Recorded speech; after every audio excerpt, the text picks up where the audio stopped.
좋아요, 구독. 간밤에 이 뉴욕 증시를 살펴보니까 나스닥이 사상 최초로 그렇죠. 2만 포인트 선을 돌파했다라는 소식이 있었습니다. 이 소식을 따라가다 보니까 지금 이 CPI 지표가 큰 영향을 끼쳤다라는 걸 알 네. 수가 있었는데 이번 CPI가 지금 전년 동월 대비했을 때 2.7%로 지금 시장의 추정치를 부합하는 수준이 나왔습니다. 이렇게 되면서 CME 패드워치에 보니까 이번 FOMC에서 금리를 25 베이시스 포인트 내릴 확률이 89에서 98%까지 올라갔더라고요. 굉장히 긍정적이다라고는 일단은 볼 수 있을 것 같은데 네. 본부장님이 이 CPI 지표를 봤을 때 어떻게 좀 다르게 해석되는 부분이 있을까요? 뭐 특별하게 모난 것 혹은 이제 특별하게 잘못된 것은 없었던 CPI 지표입니다. 가장 중요한 것은 그들이 생각했던 예상치에 정확하게 부합했다라는 게 가장 이제 알맞은 그 표현인 것 같고요. 그로 인해서 올해까지는 금리 인하 기조가 크게 바뀌지 않는다라는 것이 많은 투자자들의 지금은 생각이 아닐까 싶어요. 지금 미국 시장은 세 가지의 긍정적인 포인트가 있다고 보시면 됩니다. 일단 첫 번째, 파월 연준 의장이 계속해서 이야기했던 대로 그들의 인플레이션은 그들만의 방식으로 잘 잡히고 있다라는 게 팩트였죠. 단순히 기대감이고 잡을 것이다, 잡힐 것이다 그런 것이 아니라 실제로 잡히는 것을 이번 CPI 지표 발표로 확인을 했다가 첫 번째인 것 같고요. 두 번째, 기업들의 실적이 여전히 잘 나오고 있습니다. 물론 오늘 장 마감하고 나서 어도비 같은 경우에는 실적은 잘 나왔지만 가이던스가 흔들리면서 장 지금 외에 굉장히 변동성을 크게 보이고 있지만 지금 3분기 실적은 전체적으로 굉장히 좋은 모습을 보이고 있다는 게 이제 두 번째 팩트인 것 같고요. 세 번째, 트럼프 2기에 대한 여러 가지 뭐 다양한 이 고민이 있어도 그것을 주식시장에서는 테슬라의 일론 머스크가 모두 커버를 하는 모습을 좀 보이고 있다 보니까 비둘기파적인 기조가 현재 기준으로는 계속 유지가 될 가능성이 높다는 생각이 들어서요. 어제 미증시가 헬스케어 쪽은 다소 부진했지만 결국 빅테크 기업들의 추가 상승세로 굉장히 좋은 모습을 보였다고 정리 한번 드리도록 하겠습니다. 네, 그렇죠. 빅테크 쪽으로 굉장히 강한 상승세를 보여줬습니다. 테슬라도 6% 가까이 올라오면서 사상 최고가를 또 3년 만에 경신하는 모습을 보여줬습니다. 지금 일단 시장에서는 올해까지는 금리 인하 기조가 유지가 될 것이다라고는 보고 있습니다. 그렇다면은 이제 이번에는 금리 인하를 하게 된다면은 다음에 있을 FOMC에서는 사실 의견이 굉장히 많이 갈리고 있더라고요. 그렇다면 그때까지 이 금리 인하 기조가 계속 유지가 될까요? 일단은 12월 금리 인하는 거의 기정사실화가 되어 있는 그런 상황이라서요. 이번 12월까지는 크게 걱정할 건 없을 것 같습니다. 하지만 이제 내년에 금리 인하를 한다 하더라도 이 워딩, 그러니까 코멘트 자체가 지금의 어떤 비둘기파적인 발언보다는 매파적인 이야기들이 다소 많이 나올 가능성이 높습니다. 그 이야기는 뭐냐면 인플레이션은 인플레이션대로 잡고 있는데 기업이 돈을 잘 번다? 그러면 금리 인하에 대한 속도를 서두를 필요는 없다라는 거죠. 그러니까 만약 연준 쪽에서 이런 코멘트를 하게 된다면 어떤 코멘트냐면 금리 인하 기조를 유지하지만 속도에 대한 조절론, 그러니까 속도에 대한 조절은 있을 수 있다는 이야기가 내년에는 나올 가능성이 높다는 생각이 들어요. 그래서 지금 현재는 비둘기파적인 어떤 모습을 취하고 있으나 내년에는 아무래도 이제 매파적인 이야기까지도 나올 가능성이 높기 때문에 저는 이 부분에 대해서는 투자자분들이 고민은 좀 하셔야 될 것 같은데 제가 앞서서도 이야기 드렸죠. 지금 미국 증시 섣부른 판단으로 비중을 먼저 줄이신 분들은 속상할 수밖에 없습니다. 아니 이 구간에서 이 자리에서 또 올라? 역시 테슬라밖에 없구나라고 하는 지금 시장이기 때문에 그래서 미 증시 같은 경우에는 아직 다가오지 않는 내년에 대한 불안감을 가지고 먼저 비중을 축소를 하기보다 지금 힘이 강한 쪽으로의 어떤 비중 확대는 계속 유지를 하셔야 되지 않을까라는 생각이 들고 있고요. 그 중심에는 테슬라가 있고 테슬라가 이제 과거처럼 전기차에 국한된 것이 아니지 않습니까? 전기차는 기본 베이스로 깔고 두 번째는 로보택시가 깔려 있고 그리고 마지막으로는 가장 중요한 건 FSD인데 지금 테슬라와 함께 트럼프 2기의 가장 중요한 포인트는 금리 인하도 금리 인하지만 빅테크 기업들의 규제 완화를 통한 외형 성장이 아닐까라는 생각이 듭니다. 그래서 저는 금리 인하에 대한 기조 체크라는 것 물론 중요하지만 일단은 너무 딥하게 먼저 고민하실 필요는 없지 않겠는가라는 의견 드려보도록 하겠습니다. 일단은 내년 같은 경우에는 매파적인 발언이 많이 나올 수가 있다. 그리고 속도 조절 가능성까지 있다라는 부분은 꼭 체크해 보시면 좋을 것 같습니다.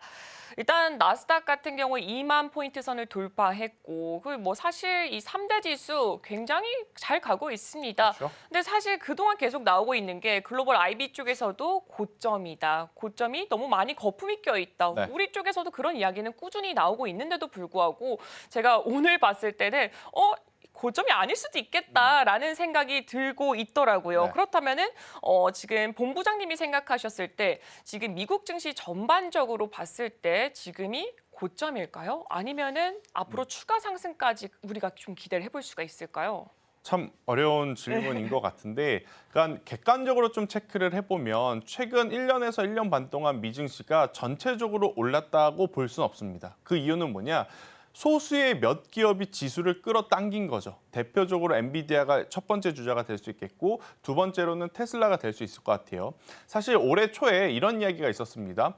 과거의 영광은 이제 뒤로 해야 되지 않나? 애플의 시대는 이제 저물지 않았나? 왜냐? 마이크로소프트와 엔비디아가 그들의 시총을 넘볼 수도 있지 않겠나라고 생각을 했었죠. 그만큼 소수의 몇 기업들이 굉장히 지금 강한 모습을 보이면서 지수를 끌어올리다 보니 당연히 엔비디아를 바라보는 사람들, 그리고 테슬라를 바라보는 사람들 기준으로는 너무 빠르게 올라오는데, 너무 가파른데, 이거 지금 거품이 끼고 있을 가능성도 높은데 라고 생각할 수는 있을 것 같아요. 하지만 그 외의 기업들 같은 경우에는 엄청나게 빠르게 올랐다라고 보기에는 다소 어려운 부분들이 좀 있는 것 같아요. 그래서 속도 조절 혹은 이제 높이 올라서 부담이 된다라는 종목군들은 저는 최근에 가장 좀 부각을 받았었던 빅테크 기업들 위주로 나타날 가능성이 높고, 다른 기업들은 아직 여전히 기회가 많이 남아있기 때문에 시장 전체가 저는 고평가되었다라고 생각하지는 않습니다. 그런데 한 가지 변수는 뭐냐면, 과거 트럼프 일기 때 중국하고 전면전이 일어났을 때 엄청나게 큰 조정이 나왔었거든요.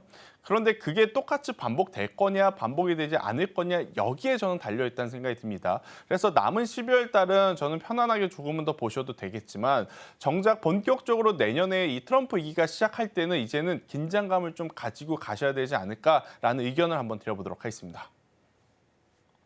네, 트럼프 일기 때에도 중국과 전면전으로 부딪혔을 때는 조정이 꽤나 크게 나왔습니다.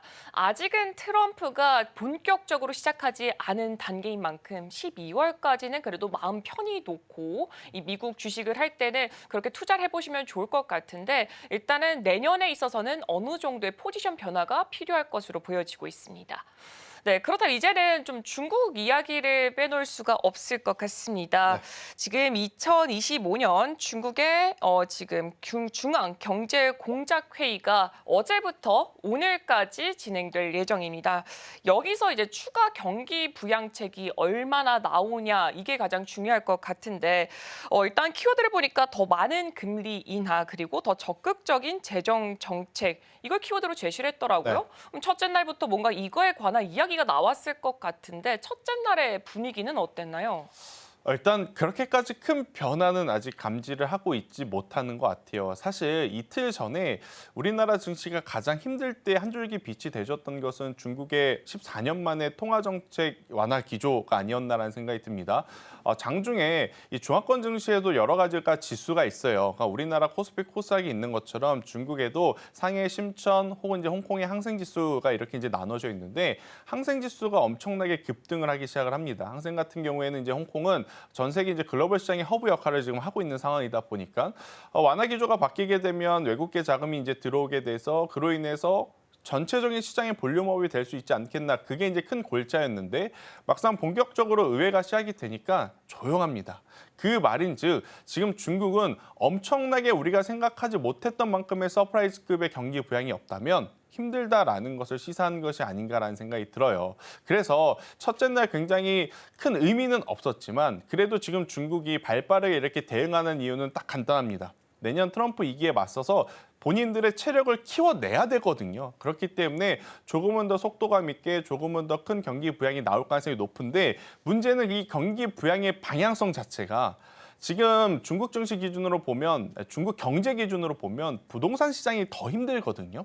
부동산 쪽으로 너무 치우치게 된다면 증시는 조금 소외될 가능성도 높아요. 그래서 이 밸런스 있는 어떤 변화의 흐름들이 나오는지를 좀 체크를 하셔야 될 것 같고요. 만약 이제 중국 쪽의 증시가 반응을 하면서 오늘 추가적인 반등이 나온다면 저는 우리나라 관련해서는 당연히 소비재 쪽 그걸 한번 보셔야 된다. 과거에 경기 부양 이야기가 나오면 가장 먼저 움직였던 게 호텔, 항공, 면세 이쪽인데 사실 지금 우리나라가 불명예스럽게도 여행금지국이라는 이야기가 나올 정도로 지금 정세가 불안정한 상황이다 보니 어제 이들은 반응하지 못했습니다. 하지만 최근에 가장 흐름이 좋았던 쪽은 어디냐라고 하면 화장품이었고 이제 후발주자로 움직일 가능성이 굉장히 높은 게 지금 의류 쪽이었어요. 그래서 저는 오히려 과거의 어떤 영광을 좀 재현할 만한 이 화장품, 항공, 면세 이쪽을 보시기보다는 화장품과 이 의류 쪽을 한번 보시는 게 더 좋지 않겠나라는 의견 드리도록 하겠습니다.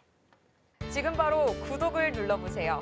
실시간 경제 뉴스, 투자 전문가들의 다양한 시황과 정확한 분석, 또 알찬 투자 정보까지 신뢰할 수 있는 저희 서울경제TV와 함께하세요.